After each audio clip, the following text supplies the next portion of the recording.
The scent of my mother's signature biryani wafted through our family home, but tonight it didn't bring the usual comfort. I sat at the kitchen counter staring at my laptop screen, double-checking the numbers I'd spent months researching.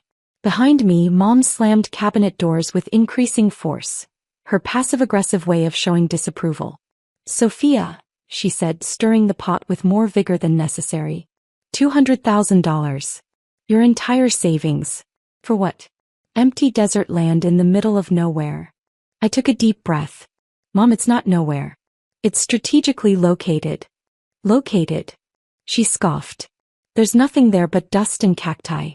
Meanwhile, your brother's wedding is not my responsibility," I finished quietly, though my heart raced. The words felt like betrayal even as I said them. Mom set down her spoon with a clang. "Family is responsibility, Sophia. Boys. Your father and I didn't raise you to be so selfish." The front door opened and I heard multiple voices.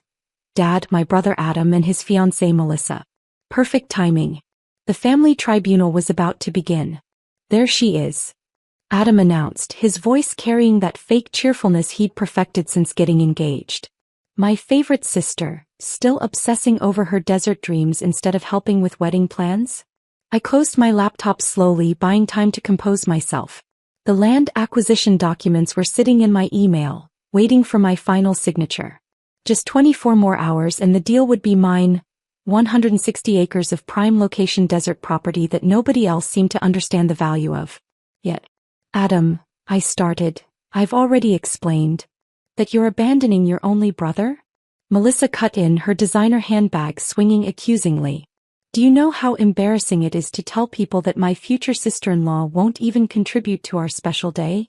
My father, who'd been quietly hanging up his coat, finally spoke. "Sophia, we need to talk about this. Family meeting. Now." I followed them into the living room, my laptop clutched to my chest like armor. The same room where we'd celebrated birthdays, holidays, Adam's engagement. Now it felt like a courtroom and I was the defendant. Dad settled into his leather recliner, the one he'd bought after making partner at his law firm. "Show me these investment documents everyone's talking about." I opened my laptop, pulled up the satellite maps, the development plans, the infrastructure proposals. "Look, the state is planning major development in this corridor. There are signs that big tech companies are." "Speculation," Dad interrupted. "All of it. You're gambling your entire savings on rumors and hunches while your brother needs real support for his future." "My future matters too," I said, my voice stronger than I felt. "This land, it's not just dirt. It's potential. The kind of opportunity that comes once in a lifetime." Adam laughed, but it wasn't kind. "Once in a lifetime? Sophia, you sound like those crypto bros who lost everything. This is worse than when you tried to convince us to invest in Amazon stock in 2005. And I was right then, wasn't I?" I shot back. "If you'd listened, if any of you had listened." "Enough." Mom's voice cracked through the room. "This isn't about stocks or land or money. This is about family. About priorities." I looked around the room at these people I loved who'd supported me through so much, now united in their certainty that I was making a massive mistake. But they hadn't done the research. Hadn't spent months analyzing development patterns, tracking permit applications, following the breadcrumbs that major tech companies left when they were planning expansions. "The wedding venue alone is $80,000, Melissa said, her voice dripping with accusation. "Your share would have made such a difference. But instead you're throwing it away on empty desert." I stood up, my hands shaking but my voice steady. "I'm not throwing anything away. I'm investing in my future. And I'm not responsible for funding your wedding." The room went silent. Even the usual neighborhood sounds seemed to stop. Dad's face darkened, the same look he got when dealing with difficult clients.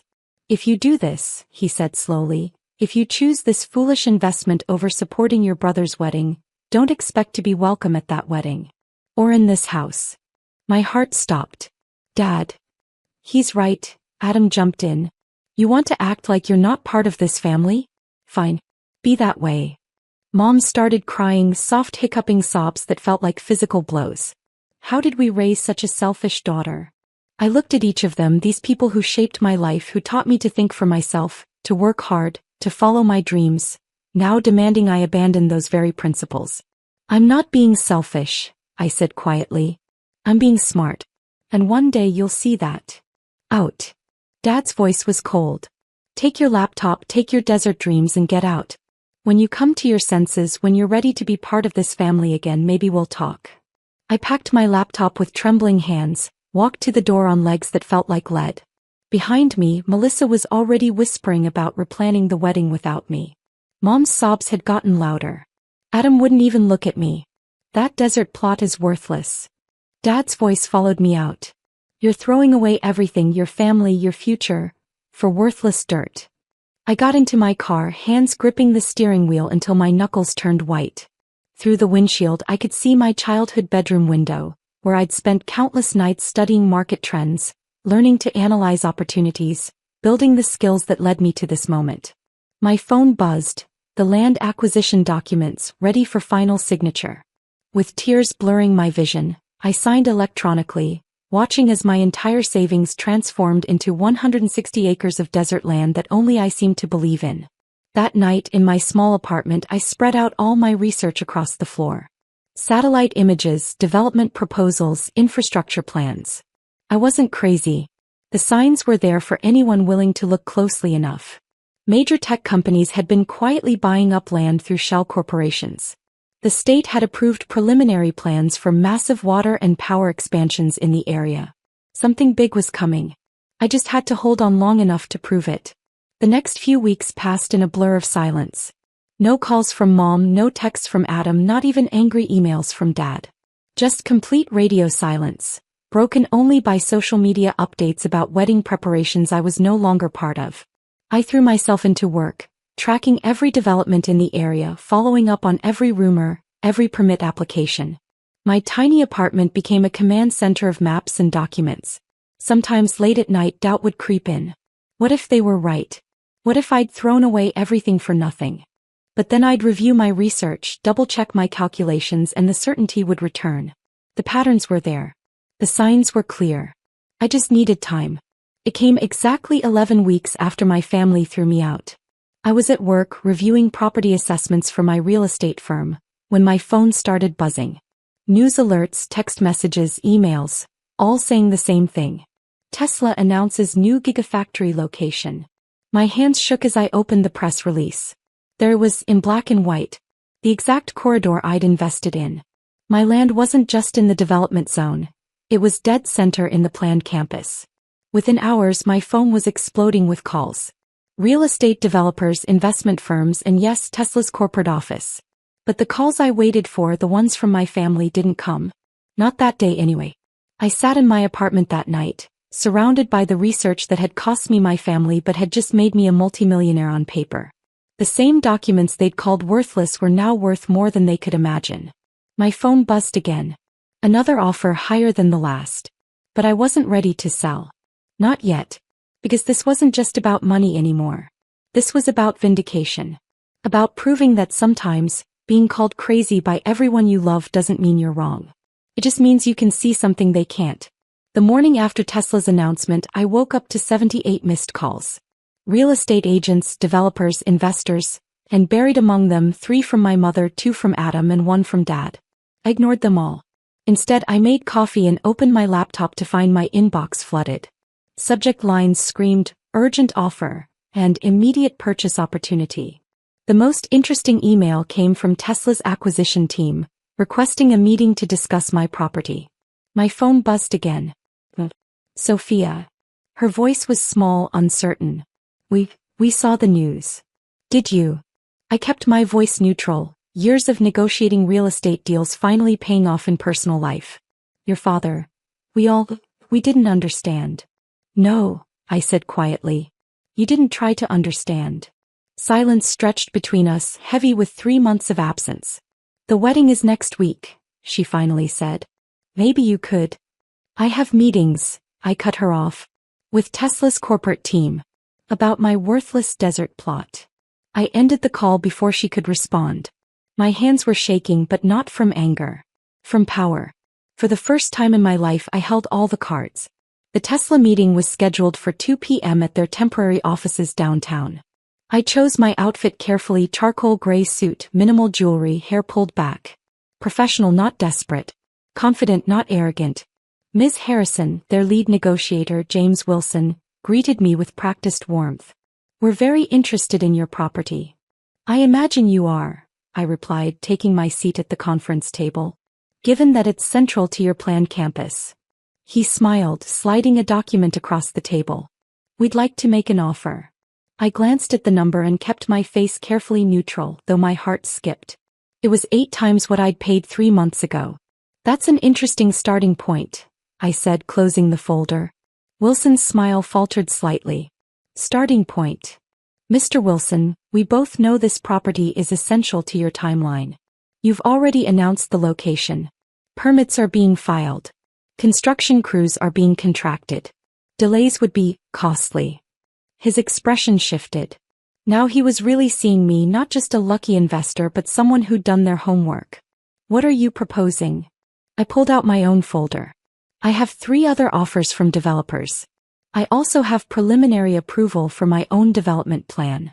A bluff but a calculated one. I'm happy to work with Tesla, but it needs to make sense for my investors. Investors? He raised an eyebrow.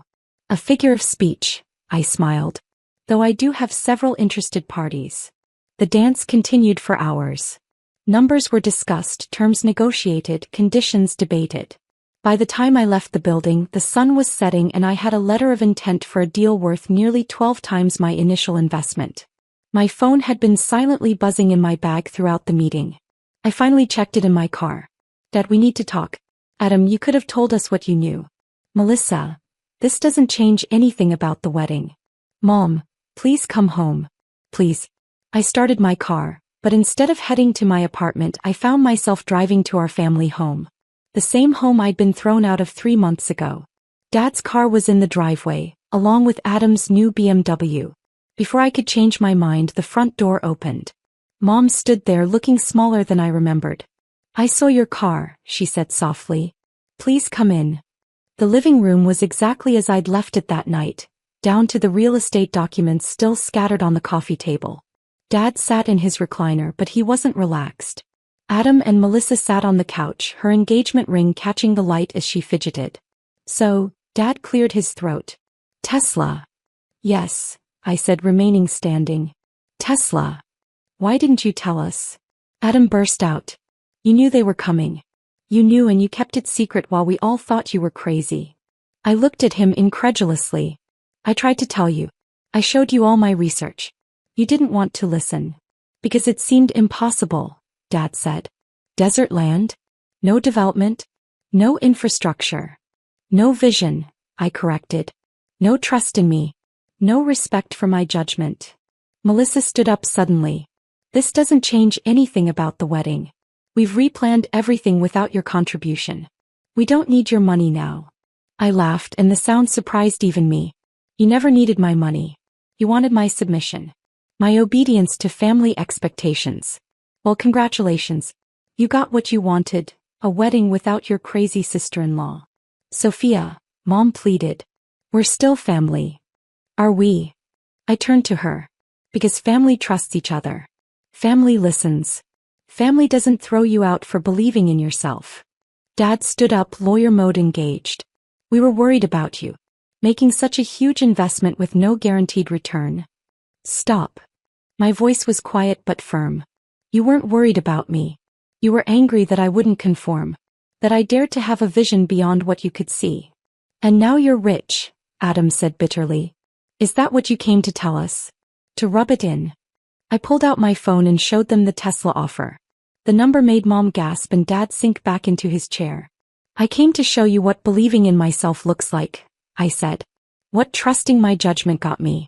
Not to get back into the wedding, not to repair what you broke, but to make sure you understand exactly what you dismissed. Melissa grabbed her bag. This is ridiculous. Adam, we're leaving. But Adam was staring at the number on my phone, his face pale. That's more than our entire wedding budget. More than my annual salary. More than you thought your sister was worth? I finished for him. The room fell silent. Outside, a car drove past, its headlights sweeping across the family photos on the wall, happy moments frozen in time, before dreams of desert land and wedding expectations tore us apart. What do you want? Dad finally asked. To punish us? To make us feel foolish? I looked at each of them in turn. The family that had shaped me, supported me, then abandoned me when I needed them most. I want you to remember this moment, I said quietly. The next time someone shows you a dream you can't understand, remember the daughter you threw away for believing in herself. Remember what it cost you. Cost us. Mom's voice cracked. Sophia, please. We can fix this. Come to the wedding. Be part of the family again. I walked to the door, then turned back one last time. The family that threw me out doesn't get to celebrate my success. You can't dismiss me one day and claim me the next. That's not how this works. As I drove away, my phone started buzzing again. More calls, more messages, more pleas. But I felt lighter somehow. Vindication, I was learning, didn't always bring reconciliation. Sometimes it just brought clarity. The next morning I signed the Tesla deal. The day I signed the Tesla contract, I bought myself a house. Not a mansion or anything flashy, just a modern 3-bedroom home with large windows and a small garden. The kind of place where desert flowers could bloom if given enough care. It was exactly 1 week before Adam's wedding. The media coverage of Tesla's land acquisition had made me something of a local legend. Woman's desert gamble pays off, read one headline. Family rejects daughter's investment, loses millions, declared another. I hadn't given any interviews, but people talked. In a city this size, stories spread. I was in my new home office, reviewing plans for a sustainable technology investment fund I was starting, when my phone lit up with a familiar number. Dad's law firm. Ms. Harrison? His secretary's voice was professional. Your father would like to schedule a meeting to discuss potential investment opportunities. I almost laughed. Tell Mr. Harrison I'm not taking new clients at this time. He said you might say that. He also asked me to remind you that family isn't always about business. I finished. Funny how that works both ways. After hanging up, I walked to my garden. The desert marigolds I'd planted were starting to bloom, tough little flowers that thrived in harsh conditions. Kind of like me. My doorbell rang. Through the security camera, I saw Mom holding what looked like a wedding invitation. I opened the door but didn't invite her in. You look well, she said, taking in my appearance. Success suits you. What do you want, Mom? She held out the invitation. It's not too late to be part of the wedding. He misses you. We all do. Missing someone you threw away isn't the same as respecting them, I replied. We were wrong, she admitted, and I saw tears forming in her eyes. So wrong. But you're still family. I took the invitation but didn't open it. Family isn't something you can switch on and off when it's convenient. You can't disown me when I don't meet your expectations, then claim me when I exceed them. What can we do, she asked quietly, to make this right? I looked at her, really looked at her, the mother who taught me to be strong, to think for myself, then punished me for doing exactly that. You can't make it right, I said. But you can learn from it. Start by asking yourself why you were so quick to dismiss my judgment. Why conformity was more important than supporting my dreams. She wiped her eyes. Your father, he's struggling with this. With being so wrong. Dad's struggling with his ego, I corrected. With the fact that his foolish daughter proved him wrong in such a public way. He's trying to reach out. Through his secretary? With business proposals. I shook my head. That's not reaching out, Mom. That's trying to capitalize on my success. The wedding invitation felt heavy in my hand. I finally opened it. Inside was a handwritten note from Adam. I was wrong. I'm sorry. Please come. Mom watched me read it. He means it. I'm sure he does, I said. No. After Tesla. After the media coverage. After I proved my worth in terms he can understand. You're angry, she observed. No, I replied, surprising myself with the truth of it. I'm not angry anymore. I'm just different. Success didn't change me, having to stand alone did. I handed the invitation back to her. I won't be attending the wedding. Not because I'm holding a grudge, but because that chapter of our family dynamic is over. The daughter who would have set aside her own dreams to make everyone else comfortable doesn't exist anymore. And what about the future? She asked, her voice small. Will you shut us out forever? I gestured to my garden. See those flowers? They're desert flowers. They don't need constant attention or perfect conditions. They just need space to grow on their own terms. That's what I need too. Space doesn't mean forever, she said. No, I agreed. But it means until I'm ready. Until this success isn't the reason for reconciliation. Until the family understands that loving someone means supporting their dreams, even when those dreams look like empty desert to you. After she left, I sat in my garden watching the sunset paint the sky in shades of orange and purple. My phone buzzed with another news alert: Tesla breaking ground on their new facility. The ceremony would be next month. I'd been invited as a special guest. The irony wasn't lost on me. I'd be standing on that desert plot watching the future being built, while my family celebrated a wedding I wouldn't attend. But that's the thing about choices, they all have prices. My family chose conformity over vision. I chose belief in myself over their approval. We were all living with those choices now. A week later, on Adam's wedding day, I was in my office finalizing plans for my investment fund. The focus would be on sustainable technology and renewable energy, the kind of forward-thinking investments that others might dismiss as crazy. Just like a certain piece of desert land. My phone buzzed with a text from Adam: "Left an empty seat for you. Just in case." I replied with a picture of my blooming desert marigolds. "Some things grow better with space." He sent back a single heart emoji. Maybe that's what family would look like now, distant hearts beating in rhythm, separated by choice and consequence, but still somehow connected. Not by obligation or tradition, but by the slow understanding that love doesn't require submission, and success doesn't erase the past. I looked out at my garden at the tough little flowers that found a way to bloom in the desert and smiled. Sometimes the biggest victories aren't in proving others wrong, but in proving yourself right. Sometimes the greatest strength isn't in fighting for acceptance, but in being okay without it. The desert taught me that. Empty spaces aren't always worthless. Sometimes they're just waiting for the right person to see their potential, in the land, in themselves, in the future that others can't quite imagine yet. As the sun set on my brother's wedding day, I opened my laptop and started writing a book, Desert Wisdom: Finding Value in Empty Spaces. It wasn't just about real estate or investment strategy. It was about believing in yourself when no one else does. About standing alone until your vision becomes reality. Because sometimes, the most worthless things, be it desert land or dismissed dreams, turn out to be the most valuable of all. You just have to be brave enough to see it. And strong enough to stand by it. Even if you have to stand alone.